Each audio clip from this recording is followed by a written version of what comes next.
Радио сериал. Кайда жүрөсүң? Тажадым. Сен менен өткөргөн күндөрүм капастагы чымчыктай эле болуп калды. Университет. Бул деген күнөө болот. Кайдан көрдүң эле? Кепетесин эле көрүнүп турбайбы? Азыр эмес, агай. Кудай буйруса көзүндө үйлөнөбүз.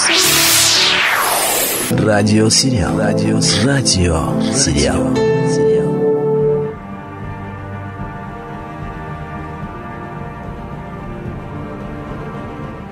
Бүгүн биз сиздерге Бердокожо Бийназаровдун чыгармасы негизинде даярдалган радио сериалды сунуштайбыз. Дуаланган келин 4-бөлүм.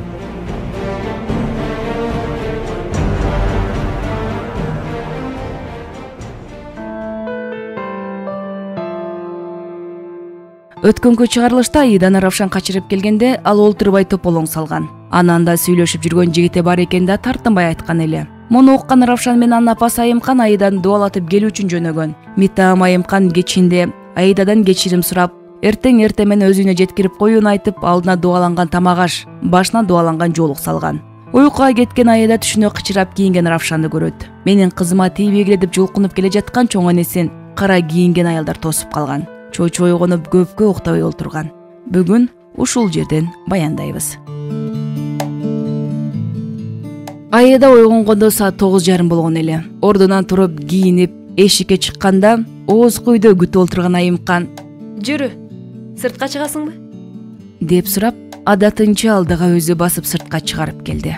Эртең мененки чайды Айымкан өз колу менен куюп берди дагы. «Эми Аида, бизди деле көрүп билип калдың. Аттаган босогоң, ачкан эшигиң. Биз деле ушинтип келип келин болгонбуз. Бизди таштап кетпе» деп айтканда, мурунку күнү так секирип олтурбай жаткан Аида эч каршылык сөз айта албай калды. Себеби дуалангандан жемиштердин калгандарын эртең мененки чайга олтурганда дагы жеген эле. Качан гана Аида Болду, ичип бүттүм мен деп айтканда, Айымкан аны акырын көшөгө жетелеп кирип, дуаланган жоолукту салып олтурусканда эч эле каршылыксыз отуруп калды. Ал турсун ошол маалда мурда түк көргүсү келбеген Равшанды көргүсү келип кеткен эле. Айымкан качан Аида эч чыры жок жоолукту салынып олтуруп калганда, дуанын күчүнө ушунчалык ишенип, батма бакшынын касиетине ыраазы болуп кетти. Баягы так секирген, орусча кыргызча сүйлөп кишинин жанына жакын жолотпой жаткан Аиданын үлбүрөп жоолук салынып тынч олтурганын көргөн Айымкан эми ага бир чети боор уруп аяпта кетти.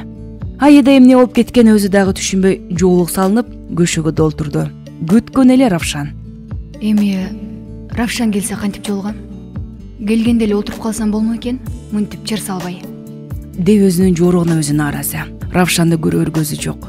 Аида эми жакшы гана ойлорду ойлоп, ал турсун жакшы тилектерди тилеп, таттуу кыялдарды кыялданганга дагы үлгүрдү. Ал күнү Равшан бир да жол көшөгө кирген жок. Ан сайын Аида санаа чегип, менде мунун көңүлү калып калган го деп ойлоп, өзүн жемелеп алды. Аида өзүнүн дуаланганын бир гана Равшанды ойлоп калгандан эле билсе болмок. Ал турсун бир суткага жетпеген убакыттын ичинде өзү чанып, жанына жакын жолотпой жаткан Равшанды эмне мынча жакшы көргүсү келип жатканы, эмне себептен экенине кызыгып, ой жүгөртүп да койбоду.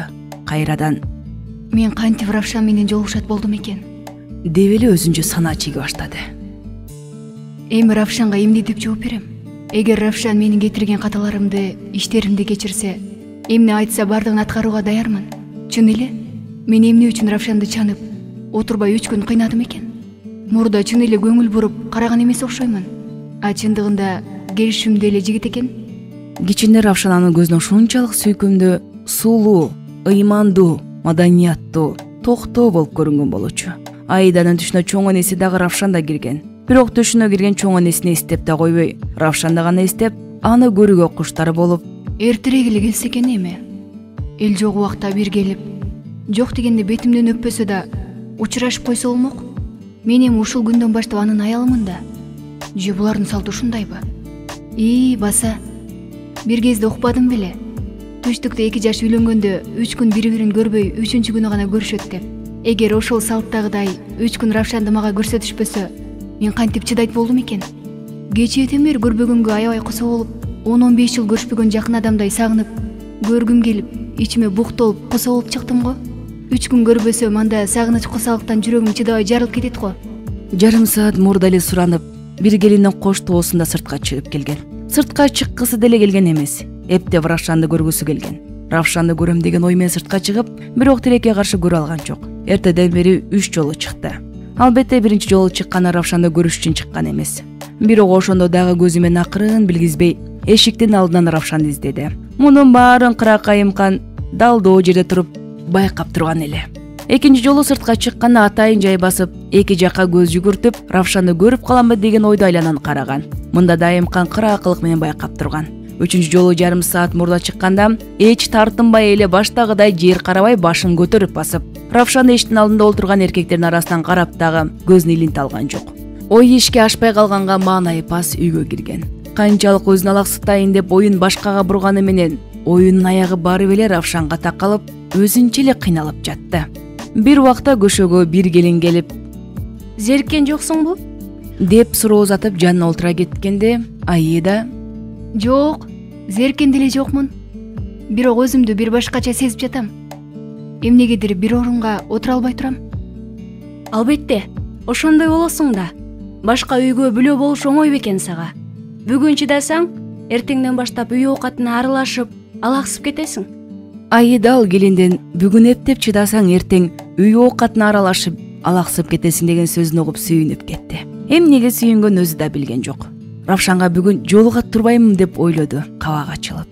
Калп эле билмексен болуп: «Теги Равшан кайда жүрөт?» деп сурап жиберди. Бизде салт ушундай. Нике кыйылмайынча күйөө болуучу бала көшөгүгө да кирбейт. Бизде салт ушундай. Нике кыйылмайынча күйөө болуучу бала көшөгүгө кирбейт. Качан нике кыйылгандан кийин гана Равшанга жолугасың сен. Ага чейин Равшан көшөгүгө кирбейт. Эгер Равшанды көргүң келип жатса, чакырып келем, деп жиберди. Аида өзүн ашыкча сүйлөп алганын билди да: «Ой, жок, мен жөн эле сурадым. Силердин салтыңарды билбейм да. 3 күн көшөгөдөн чыкпай олтурам го деген ой менен айттым», деп сөзүн оңдоп кетти. Келин Аиданын абалын түшүнүп: 3 күн көшөгөдө олтурбайсың. Эртең эле кайненеңден идиш аякты өткөрүп аласың да жаның тынбай үй оокаты менен кечке элек болосуң. Биздин салтыбыз кыйын эле. Көн күчөктө кыйналасың го. Эртең менен эрте туруп, эшиктин алдын шыпырасың. Башыңдан жоолук түшпөйт. Эрте турасың, кеч жатасың. Силердин түндүктүн келиндерин эле жыргал, каалаган убагында турат. Жоолук деле салынбай жүрө беришет го. «Жок, бизде деле келиндер жоолук салынат. Шаардыктар орусташып кеткен да, ошого жоолук салынышпайт». Аида сөзүнүн ушул жерине келгенде сырттан келин көргөнү келген аялдар келип калышты. Эки аял өзүлөрү ала келишкен жоолукту Аидага салып бетинен өп сыртка чыгышты. Аңгыча кайненеси Айымкан сырттан кирип: Молдо келди. Молдо эмнетеси, сен айтканын аткар. Бизде салт ушундай. Азыр Равшан кирет. Экөөңөр жакшылап сүйлөшүп алгыла. Негизи нике кыйылмайын Равшан кирбеши керек эле. Мен салтты бузуп, экөөңөрдү сүйлөшүп алсын деп жатам. Мейли анда. Мен ал жака барайын. Күтүп калышты го. Жүрү биз сыртка чыгалы, деп Аиданын жанындагы келинди ээрчитип чыгып кетти. Аиданын жүрөгү катуулап согуп, өзүнчө эле сүрдөп жатты. Ошол аз убакыттын ичинде эмнелерди гана ойлободу дейсиң. Равшандын келе жатканын туйган Аида бурчка бүрүшүп олтуруп калды. Равшан деле сүрдөп араң эле басып келе жаткан. Көшөгөн ачып бүрүшүп олтурган Аиданы көрүп, өзүн башкача сезип кетти. Себеби баягы так секирип, Равшанды чакырып койгулачы, өзүм сүйлөшөм деп жаткан Аиданын бүрүшүп олтурганын көргөндө өзүн чынык эркек сезип, акырын келип, Аиданын экиинен кармай өйдө тургузуп, бетинен акырын өптү дагы: «Аида, мени менен өмүр бою бирге болосуң. Молдонун айтканын аткар. Мени уят кылба, макулбу?» деп аны караганда Аида макул дегенсип башын ийкеп жиберди. Равшан бул жолу тартынбай эле Аиданын бетинен өп: «Сен меникисиң, Аида» деп айтып сыртка чыгып кетти. Аида Равшан менен кантип жолугушам деп сарсанаа болуп жаткан эле. Качан гана Равшан сыртка чыгып кеткенде өзүн жеңил сезип, көңүлү көтөрүлүп ичинен: «Равшан, мен сендикмин» деп айтып, өзүн Равшанга арнап таттуу кыялга жетеленди. Аида үйдө жалгыз Равшанды күтүп өткөндү эстеп олтурганча бир топ убакыт өтүптүр. Бир кезде сырткы эшик ачылганда гана эсине келип, олтурган ордунан туруп, ирегени көзгө кадам таштаганда Равшан кирип келди. Равшан келгенде сааттын жебеси 11-ди көргөзгөн эле. Аида Равшанга карап: «Кайда жүрдүң? Сени кечке күттүм го. Жалгыз олтуруп, зеригип да кеттим. Чай ичесиңби?» деп сурады. Равшан Аиданын берген суроосуна унчукпай гана башын чайкап жооп берип, ички үйгө кирип кетти. 2-3 сааттан бери Равшанды күтүп, келсе чогуу чай ичебиз деген ой ишке ашпай калганына өкүнгөндөй Аиданын көңүлү чөгө түштү. Бир топ ойлонуп туруп, акырын Равшандын артынан ички үйгө кирип, диванда чалкасынан түшүп, шыптуу ойлуу тиктеп жаткан Равшанга Сен үчүн атайын жаңы чай демдеп койдум эле деп андан ары айта албай туруп калды.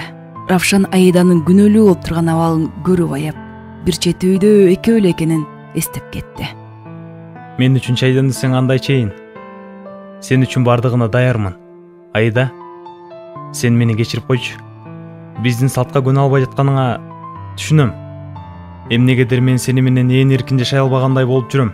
Экөөбүз күндүздө сүйлөшпөсөк, кечинде сен башыңа жаздыкка тиер менен уйкуга кетесиң.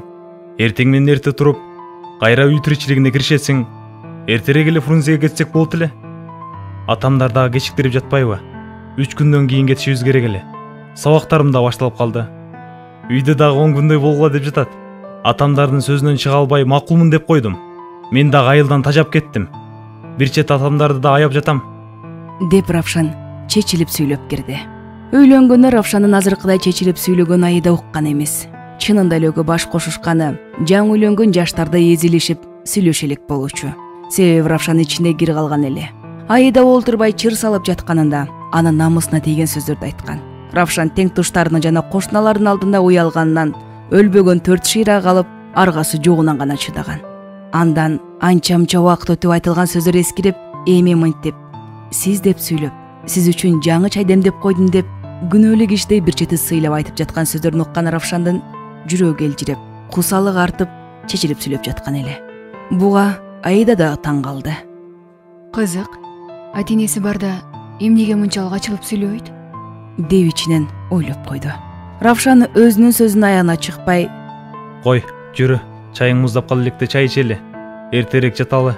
Эртең атамдар кеч эле келет. Экөөбүз да шашпай эле турабыз го. Эски кишилер деги кызык эле болот. деп оозгу үйгө чыгып, тасмалдын четинен орун алды.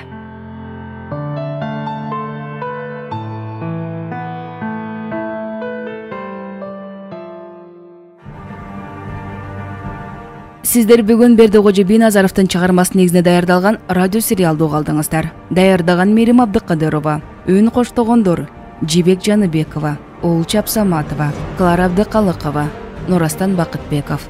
Көркөмдөп жасалгалаган Белек Култаев.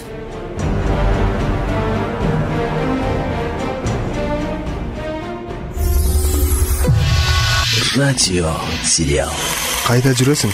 Тажадым. Сен менен өткөргөн күндөрүм капастагы чымчыктай эле болуп калды. Университет. Бул деген күнөө болот. Кайдан көрдүң эле? Кепетесин эле көрүнүп турбайбы? Азыр эмес агай. Кудай буйруса күзүндө үйлөнөбүз. Радио сериал. Радио сериал.